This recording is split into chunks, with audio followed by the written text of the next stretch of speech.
Quero te convidar a pegar sua Bíblia na mão, ainda em pé, e abrir em Romanos, capítulo 1, faremos a leitura da palavra do Senhor, ainda em pé,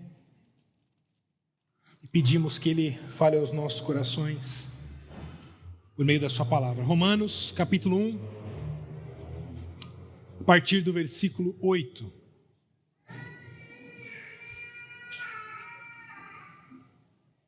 Romanos 1, a partir do versículo 8, leremos até o versículo 15, acompanhe a leitura. Primeiramente, dou graças a meu Deus, mediante Jesus Cristo, no tocante a todos vós, porque em todo o mundo é proclamada a vossa fé, porque Deus, a quem sirvo em meu espírito, no evangelho do seu Filho, é minha testemunha de como incessantemente faço menção de vós, em todas as minhas orações, suplicando que em algum tempo, pela vontade de Deus, se me ofereça boa ocasião de visitar-vos. Porque muito desejo ver-vos, a fim de repartir convosco algum dom espiritual, para que sejais confirmados. Isso é, para que em vossa companhia, reciprocamente, nos confortemos por intermédio da fé mútua, vossa e minha. Porque não quero, irmãos, que ignoreis que muitas vezes me propus ir ter convosco, no que tenho sido até agora impedido, para conseguir igualmente entre vós algum fruto, como também entre os outros gentios. Porque sou devedor, tanto a gregos como a bárbaros, tanto a sábios como a ignorantes. Por isso, quanto está em mim, estou pronto a anunciar o evangelho também a vós outros em Roma. Senhor, abençoa a sua palavra. Abençoe agora a exposição da tua palavra, Senhor. Usa a minha vida para ser claro naquilo que o Senhor me dá por meio desse texto, e abençoe a todos aqueles que ouvem, para que consigam aprender e capturar esses frutos tão ricos que o Senhor nos coloca diante de nós nesta manhã. É em Cristo Jesus que nós oramos. Amém. Podem sentar. Meus irmãos, na semana passada eu iniciei a exposição perguntando para você se você é um evangélico. E indo contra aquela nossa ânsia de dar respostas rápidas e automáticas, nós passamos todo o sermão refletindo no significado do que realmente significa o evangelho e do que significa ser evangélico. Essa foi a pergunta da semana passada. O que é o evangelho? O que significa ser evangélico? E por isso eu perguntei para vocês, você é de fato um evangélico? E hoje, da mesma forma, eu começo com uma pergunta parecida. E a pergunta de hoje é, você é católico? E esse é o título do sermão. Você é católico? E essa também é a palavra do dia, católico. E calma, eu sei que você quer logo responder, mas mais uma vez eu gostaria de pedir para que você se acalmasse, para que você aguardasse até o final do sermão, para que você desse essa resposta somente ao final desse sermão. Porque hoje, que nós abrimos o primeiro culto do mês de outubro, vocês sabem, o mês da Reforma Protestante, que celebraremos nesse ano 507 anos da Reforma Protestante. Eu quero que ao final do culto de hoje, do sermão de hoje, você responda com convicção e alegria: sim, eu sou um católico. Mas calma, antes de vocês me apedrejarem aqui, esperem. Mas para isso você precisa acompanhar todo o sermão, porque senão, se você dormir, você vai sair aqui com conclusões muito erradas da minha introdução. Por isso, preste bastante atenção no que falaremos pelos próximos 40 minutos. Porque, irmãos, o que nós encontramos nessa porção do texto que nós lemos, logo após Paulo ter feito uma breve, mas muito robusta apresentação do Evangelho, é que agora ele se dirige especificamente a quem ele escreve, aos destinatários dessa carta, a essa igreja que está localizada em Roma. E aqui vale um pouco de contextualização. Porque na Bíblia a gente passa por várias cidades assim, talvez desconhecidas por nós, né? Listra, Icônio, Éfeso, que a gente não tem a imagem na nossa mente do que significa essas cidades. Mas quando fala em Roma, aí a gente fala, Roma eu conheço, Roma eu sei onde é. Mas A primeira coisa que eu quero trazer para vocês é que a Roma mencionada aqui nesse texto não é exatamente a Roma que vocês estejam aí pensando e imaginando. Aquela que alguns de vocês talvez até já tiveram a oportunidade de ir lá visitar pessoalmente. Essa Roma para onde Paulo escreve é uma Roma completamente diferente. E aqui eu não estou falando de uma diferença geográfica, porque de fato se refere ao mesmo lugar onde hoje se estabelece Roma. No entanto, Roma do primeiro século não tem absolutamente nada a ver com a Roma dos nossos dias. Afinal, talvez se você for para Roma, o melhor que você vai ter para fazer lá é comer um gelato e um espaguete alla carbonara. Nada muito além disso. Mas Roma do primeiro século era a cidade mais importante do mundo. A Roma do primeiro século era uma cidade poderosa, era o centro do Império Romano e, portanto, o centro de todo o mundo.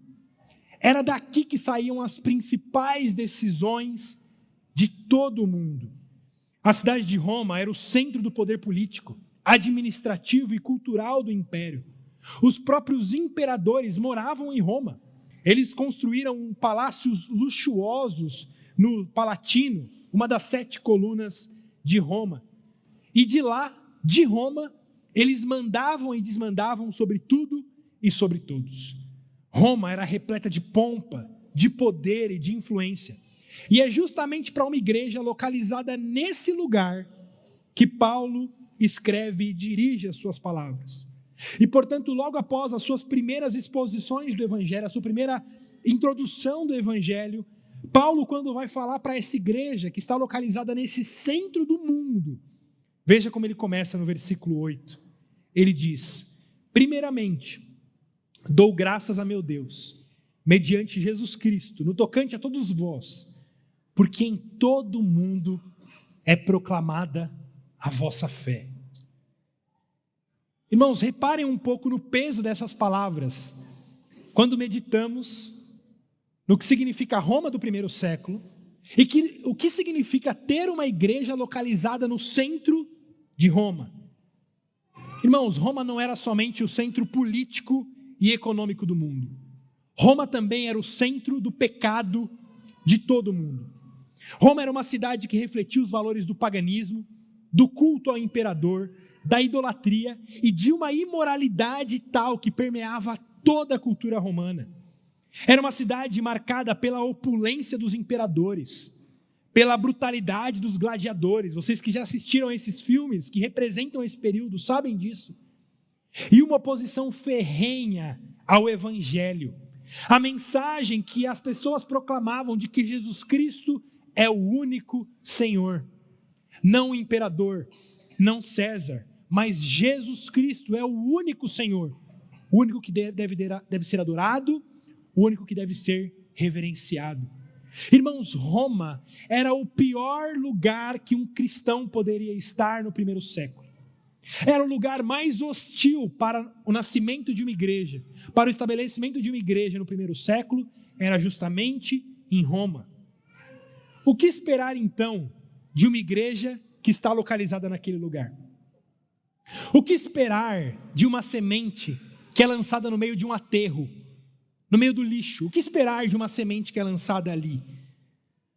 Irmãos, não seria surpreendente se Paulo, ao escrever para uma igreja que está localizada no centro do pecado, no centro do mundo, ele se referisse a uma igreja completamente contaminada pelas práticas mundanas de Roma. Uma igreja completamente secularizada. Uma igreja que já não guardava fielmente a fé no verdadeiro evangelho, mas que tinha aberto as portas para uma comunicação com a cultura romana, e que muito dos pecados da imoralidade de Roma já tivessem entrado no meio daquela igreja. Mas não é isso que Paulo diz. Paulo, ao escrever para essa igreja num lugar hostil, ele diz: eu dou graças a Deus pela vida de vocês. Incessantemente eu agradeço a Deus pela vida de vocês, porque em todo o mundo se diz sobre a fé de vocês. Essa era uma igreja tão saudável, tão firme, tão vibrante em relação ao evangelho, que em todo o mundo as pessoas conheciam daquela igreja em Roma. Ah, aquela igreja tem guardado a fé no Evangelho. Essa igreja localizada num ambiente hostil é fruto de graça, é fruto de testemunho ao redor do mundo da fé que eles guardavam. Irmãos, como a maioria de vocês sabe, no mês passado eu tive o privilégio de passar 10 dias num treinamento intensivo lá na igreja de Capitol Hill, em Washington, D.C. E guardadas as devidas proporções, a experiência que eu tive lá foi bastante parecida com essa que Paulo descreve aqui. Como vocês sabem, Washington é o centro dos Estados Unidos. A igreja de Capitol Hill está localizada a poucos minutos a pé da Suprema Corte Americana e da Casa Branca. E quando eu digo poucos minutos a pé, são poucos minutos mesmo. Talvez em 5 minutos, 10 minutos de caminhada, você está na Suprema Corte, você está na Casa Branca. É de lá que muitas das decisões que afetam o mundo inteiro saem. Como vocês podem imaginar, Washington também é o lugar completamente entregue ao pecado. Lá não é só o centro da política americana, mas lá também representa muito da mentalidade mundana dos Estados Unidos. Em uma breve caminhada pelas ruas de Washington, você se depara na porta das casas com bandeiras e sinais de todo tipo. Faz parte da cultura americana, né? Colocar na porta das casas as suas defesas políticas e culturais. Então, numa breve caminhada, você encontrará ali placas defendendo o aborto, defendendo o antissemitismo, defendendo guerra racial. Só para vocês terem uma ideia, praticamente na rua de trás, de onde está a igreja de Capitol Hill, há uma outra igreja, que caminhando eu passei em frente. Uma igreja de nome Igreja Luterana da Reforma. Eu falei, bom, essa aqui deve ser uma boa igreja. E lá estava pastoreada por um pastor lá, PhD em teologia, olha. Mas, para surpresa, essa igreja estava toda adornada com bandeiras e menções LGBT.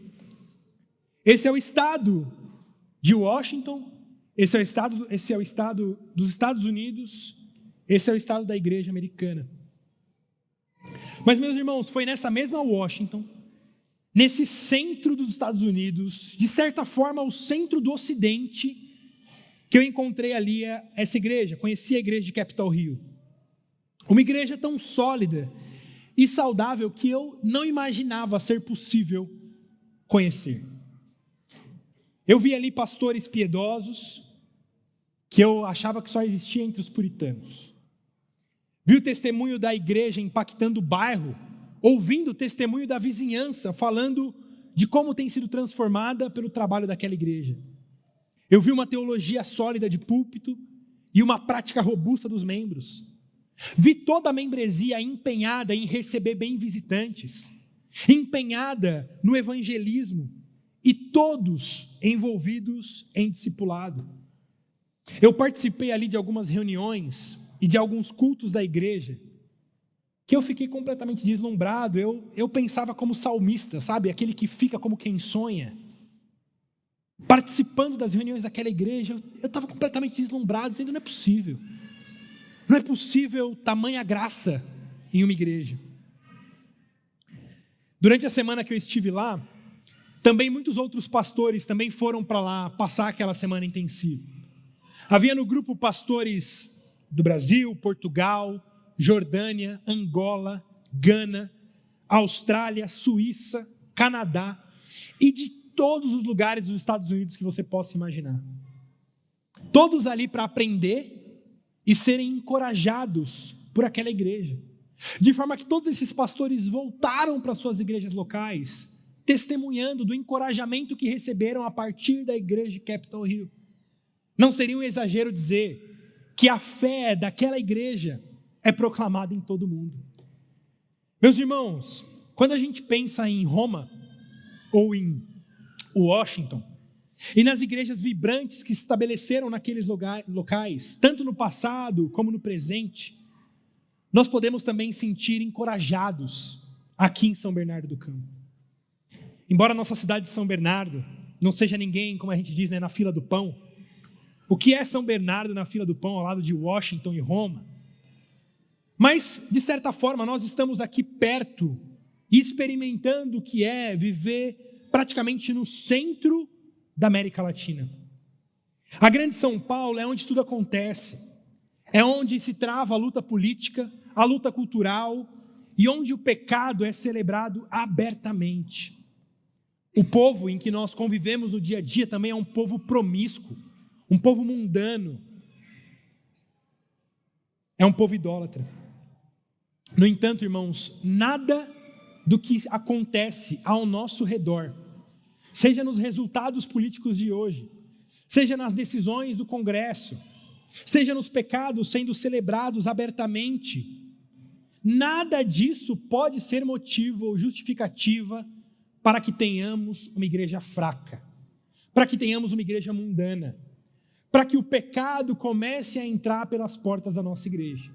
É aquela frase: quando o barco está na água, está tudo bem, mas quando a água está no barco, aí há problemas.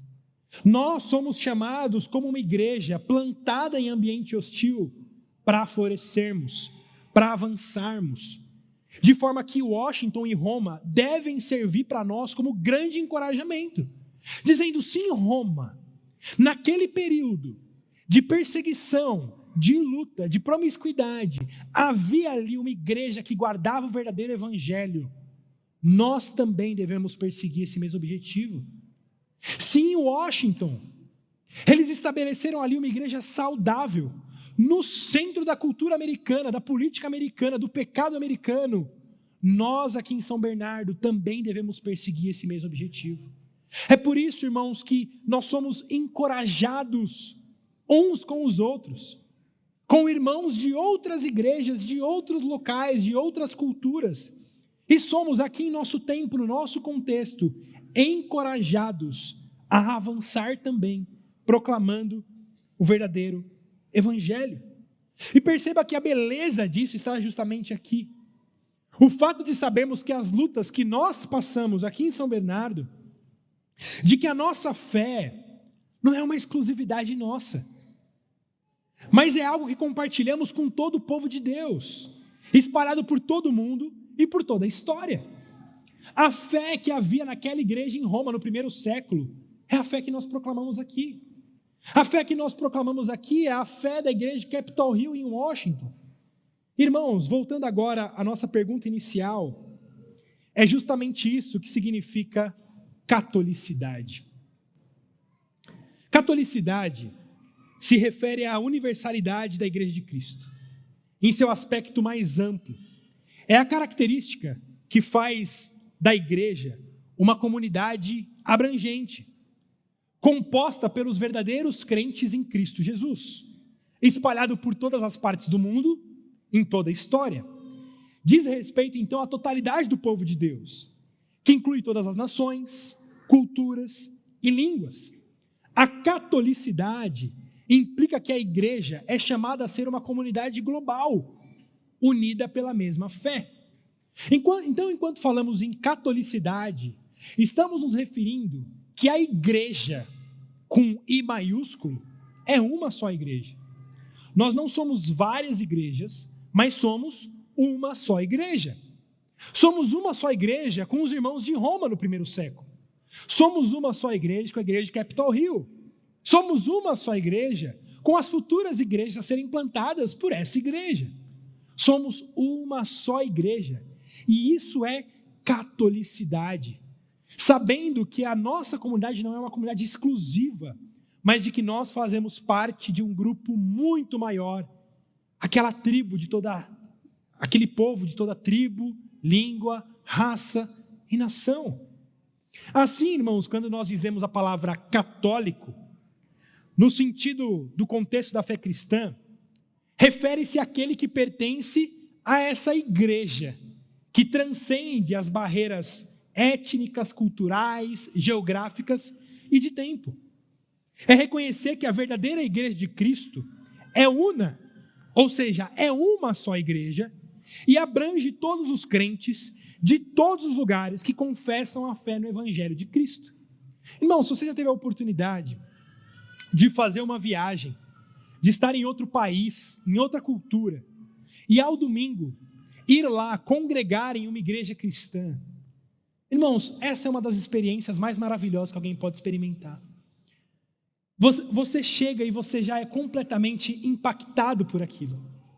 Você está em outro lugar, você não conhece nenhuma das pessoas que estão ao seu redor, mas quando a palavra de Deus é aberta, quando as orações se iniciam, quando as músicas são cantadas, é impossível resistir às lágrimas, de você saber que do outro lado do oceano, Deus tem guardado o seu remanescente fiel.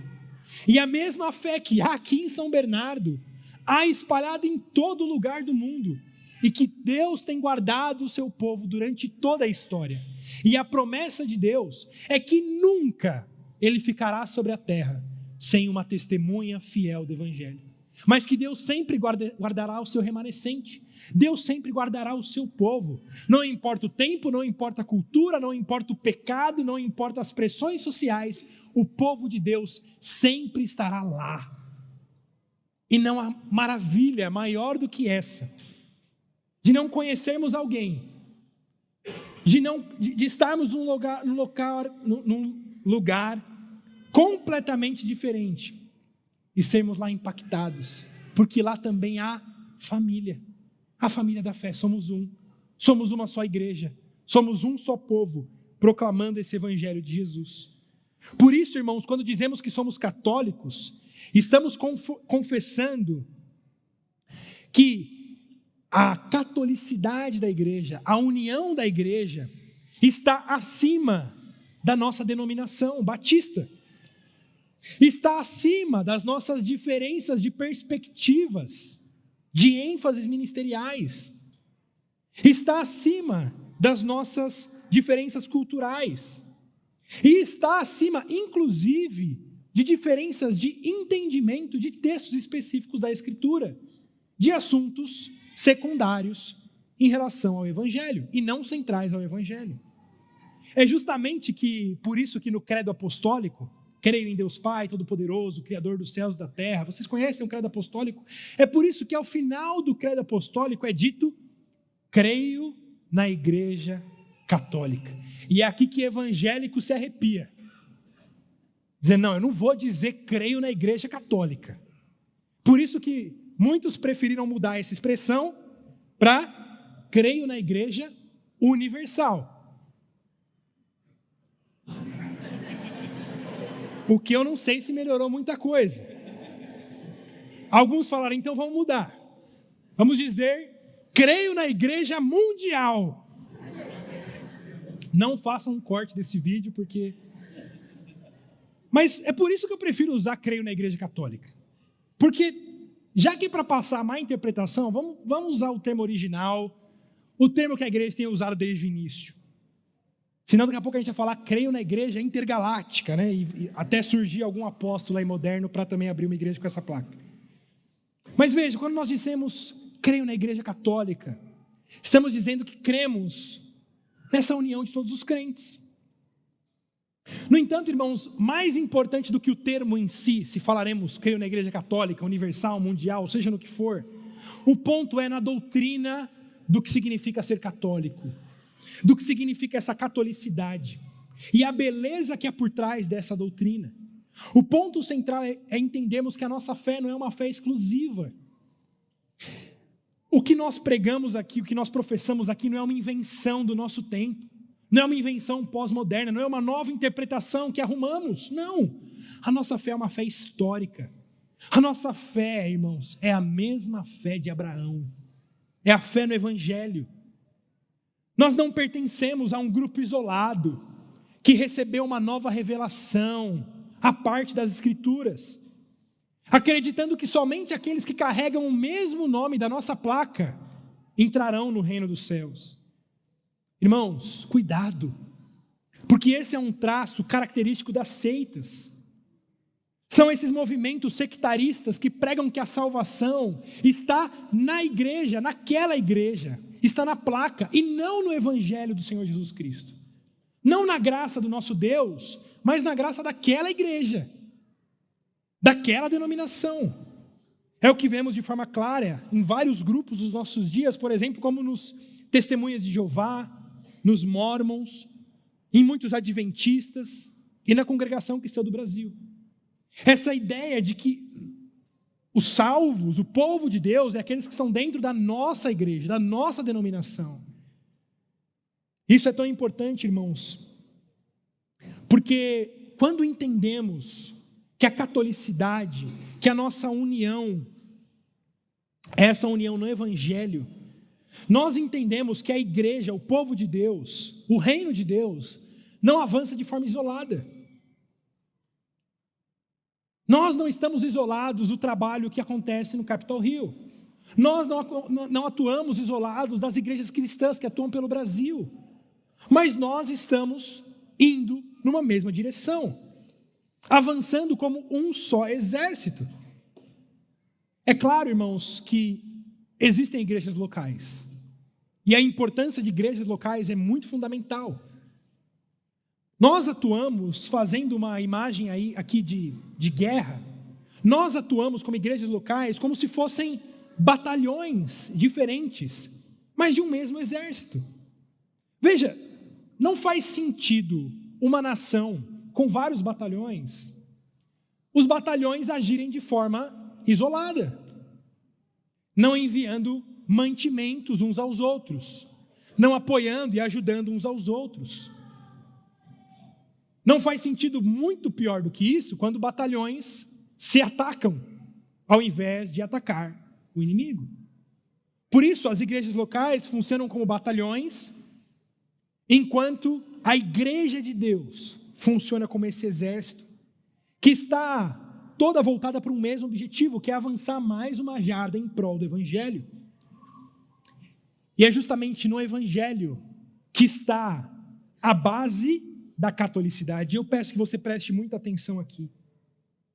Irmãos, o que nos une é o Evangelho. O que une as igrejas é a fé no Evangelho do nosso Senhor Jesus Cristo. É por meio da vida, da morte e da ressurreição do Senhor Jesus e de todos aqueles que depositam fé nele, que somos unidos em uma só família.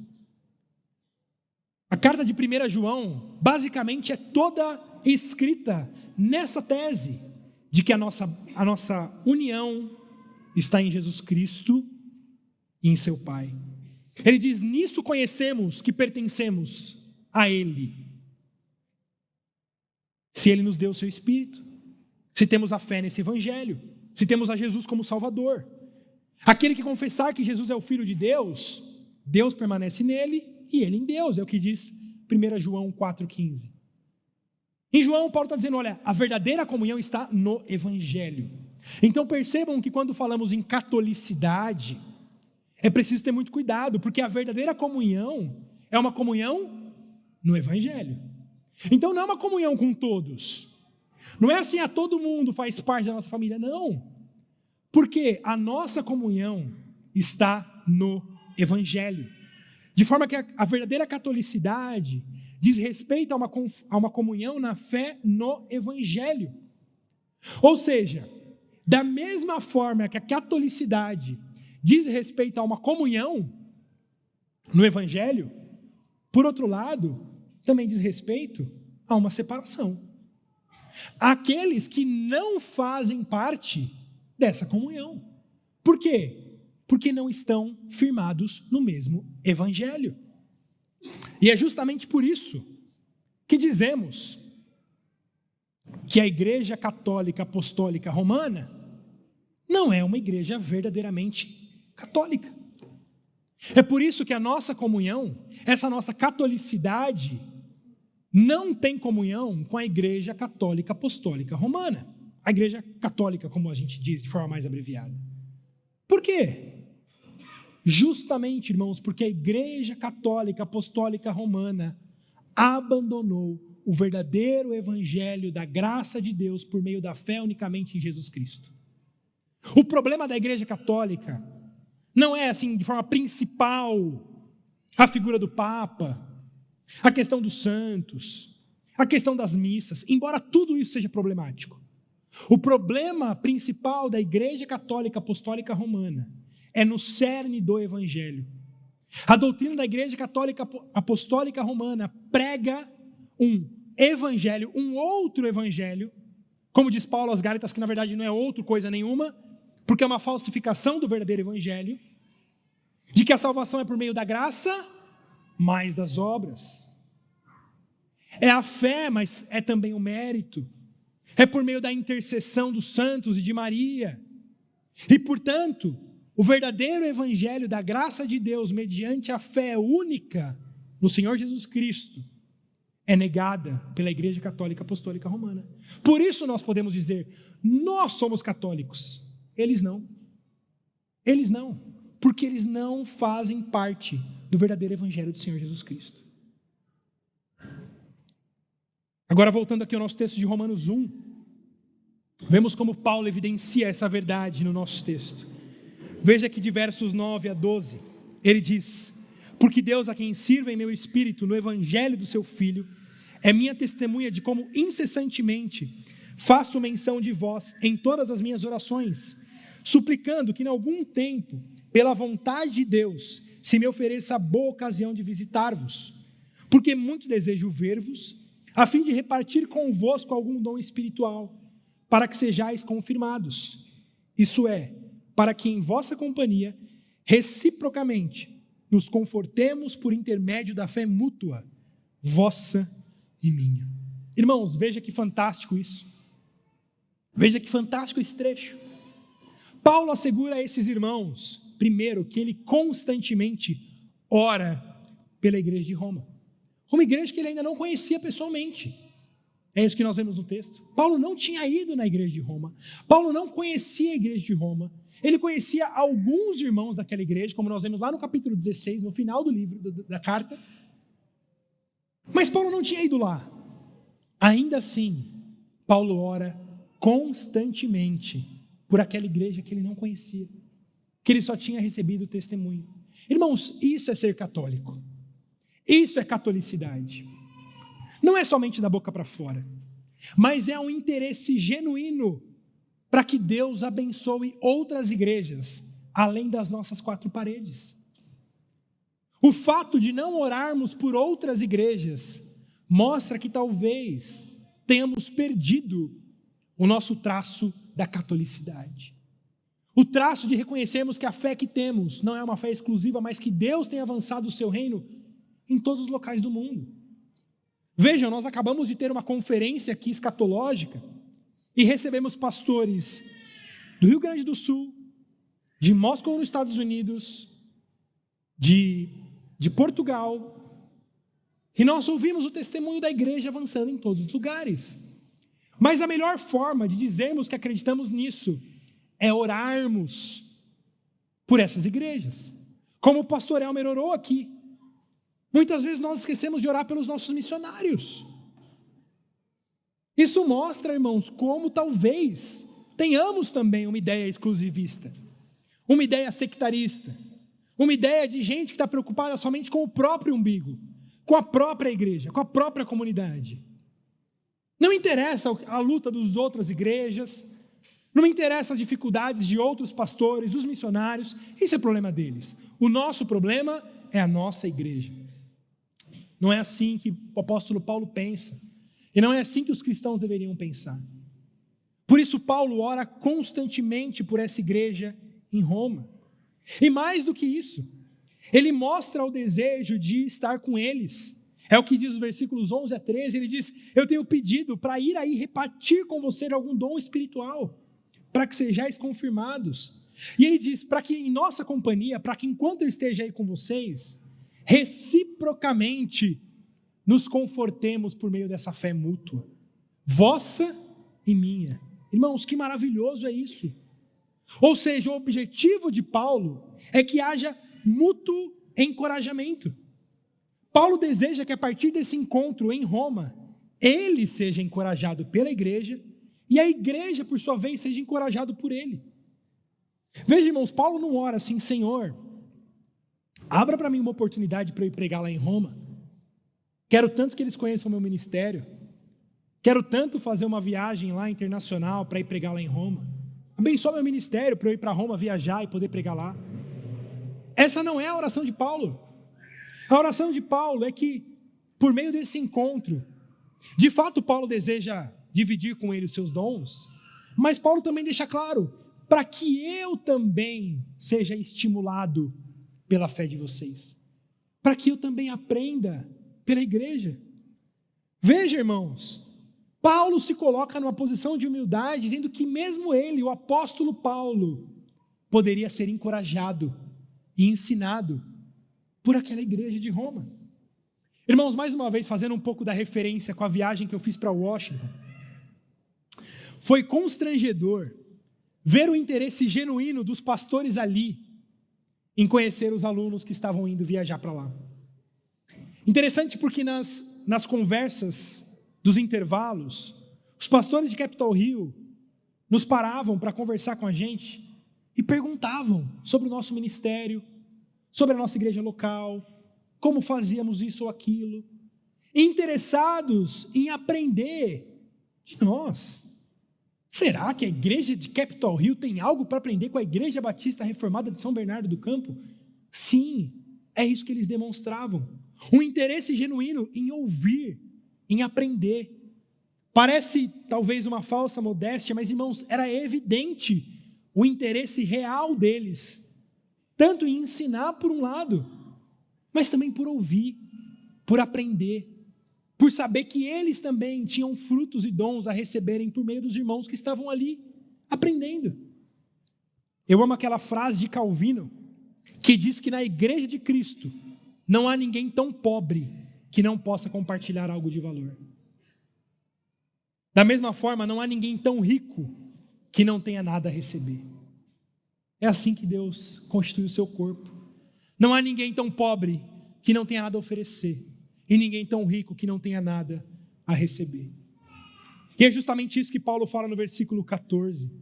Ele diz: por isso sou devedor, tanto a gregos como a bárbaros, tanto a sábios como a ignorantes. Irmãos, tem que ter muita humildade para o apóstolo Paulo falar o que ele está falando aqui, dizendo que ele é devedor de gregos e bárbaros, e até dos ignorantes.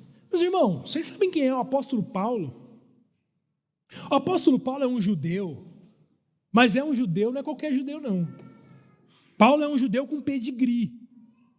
Como ele diz lá em Filipenses capítulo 3, circuncidado ao 8º dia, da linhagem de Israel, da tribo de Benjamim, hebreu de hebreus, fariseu, quanto ao zelo perseguidor da igreja, quanto à justiça que há na lei, irrepreensível. Paulo não era um judeu nominal, sabe como nós temos hoje, o católico nominal, o evangélico nominal. Não, Paulo era judeu de verdade, por sangue, por conhecimento e por convicção. Ele era o melhor entre os judeus, ele dominava a Torá, ele conhecia toda a lei, e agora ele ainda tinha recebido revelação do Evangelho. Ele entendeu que todo o Antigo Testamento falava a respeito de Jesus Cristo, o Messias que viria para salvar o seu povo dos seus pecados. Veja, irmãos, Paulo era o melhor dos dois mundos.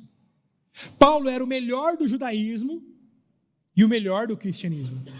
Ele não era um judeu sem Cristo, mas também não era um cristão sem a lei. E esse Paulo, ele diz: eu sou devedor de gentios. Gentios?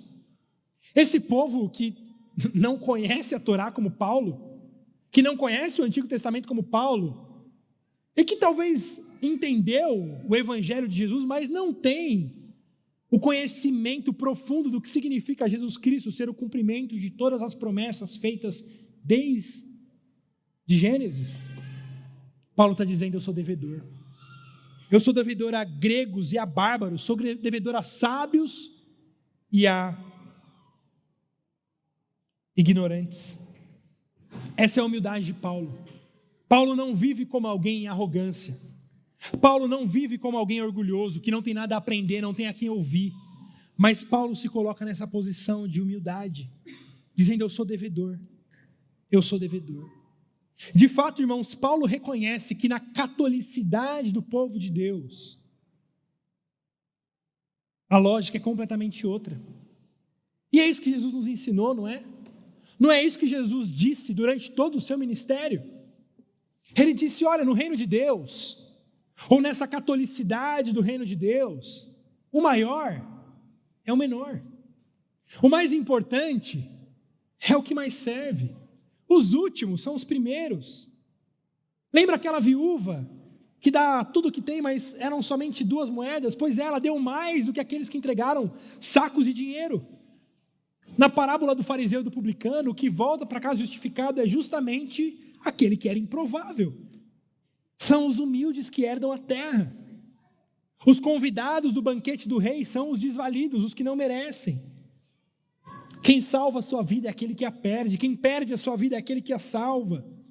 Ele disse que os pobres de espírito são ricos para Deus. Que nenhum adulto vai entrar no reino de Deus se não se tornar como uma criança. Irmãos, Jesus passou todo o seu ministério dizendo: a lógica do reino de Deus é invertida. É invertida. Por isso, se você tem alguma posição de arrogância, achando que você é mais sábio, porque você faz parte de uma igreja reformada, você não entendeu muita coisa. Porque dentro da catolicidade do reino de Deus, nós podemos aprender com aquela senhora, com aquele senhor mais simples, mas que professa a mesma fé que nós. Que talvez não tenha o entendimento que nós temos da teologia reformada, dos detalhes de como se dá os decretos de Deus na salvação dos homens. Mas dentro da humildade, da simplicidade de uma igreja desconhecida, de um irmão, de uma irmã desconhecida, que tem a mesma fé no Evangelho, nós temos muito a aprender, da mesma forma como também temos muito a oferecer. E a maravilha é justamente essa: podemos, como igreja de Deus, como reino de Deus, aprendermos uns com os outros, sermos estimulados uns para os outros. Por isso, irmãos, nós não podemos, e justamente nesse mês da Reforma Protestante, que meditamos sobre a Reforma Protestante, cair num exclusivismo, cairmos numa postura de prepotência, achando que só nós, os reformados de 5 pontos, aqueles que entenderam a complexidade do Evangelho, só nós entraremos e herdaremos o reino dos céus. Não, irmãos, o Evangelho é a fé em Jesus Cristo. A fé na graça unicamente em Jesus Cristo. De forma que todos aqueles que depositam a fé em Jesus Cristo por meio da fé, por meio da graça de Deus, fazem parte desse povo. Alguns, como dissemos, com mais entendimento. Como Paulo diz, alguns mais sábios, outros mais ignorantes. Mas todos fazemos parte dessa catolicidade que há no reino de Deus. Portanto, quando entendemos essa catolicidade, compreendemos que o reino de Deus chegou até nós por meio de várias igrejas desconhecidas. O trabalho do anonimato de homens e mulheres que serviram fielmente ao Senhor. Assim a igreja de Deus avança, não por meio de poucas pessoas extraordinárias, mas por meio de muitas pessoas comuns.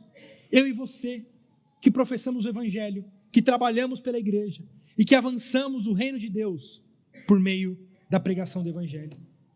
Assim, irmãos, toda postura de arrogância, de exclusivismo, toda postura de prepotência contra irmãos menos sábios, vai contra o que a própria palavra nos ensina. Devemos aprender com o apóstolo Paulo, de que o nosso trabalho não é um trabalho solo, mas que cada igreja, cada púlpito que prega o Evangelho, cada cristão firmado no Evangelho, por mais simples que seja, trabalha lado a lado conosco para o avanço desse reino. E nós temos a aprender, seja com o mais sábio entre nós, seja com o mais recente convertido entre nós. Como eu disse, irmãos, é claro que batalhões existem,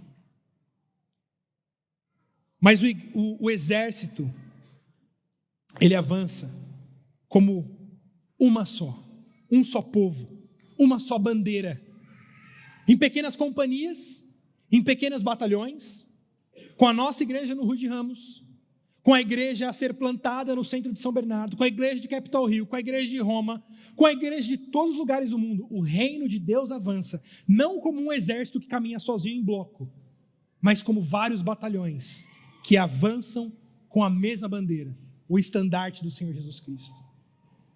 A igreja não é como um gigante transatlântico no meio do oceano, mas é como várias pequenas embarcações a remo, que avançam com agilidade e prontidão, em que todos estão remando rumo ao mesmo destino, com o mesmo objetivo. Algumas vezes usando estratégias diferentes, usando perspectivas diferentes. Alguns barcos creem que seja melhor ir pela esquerda, outros pela direita, outros procuram uma estratégia diferente, mas veja, todas as embarcações estão indo para o mesmo destino. Irmãos, assim são os papéis que exercem a igreja local. De um batalhão, de um exército, ou de um barco em uma flotilha. Mas nós precisamos sempre lembrar que a nossa missão é uma só. E o avanço é feito nesse encorajamento comum. Ou nas palavras de Paulo, por intermédio dessa fé mútua. Essa mesma fé. Essa fé que nós compartilhamos aqui e que é compartilhada em todos os lugares. Assim é que as igrejas devem trabalhar, encorajando-se mutuamente, servindo-se mutuamente, compartilhando bens materiais, sustentando missionários, operando em conjunto, para que o reino de Deus avance com mais vigor e mais velocidade. Mas para isso, irmãos, é preciso soldados. Para isso, é preciso remadores.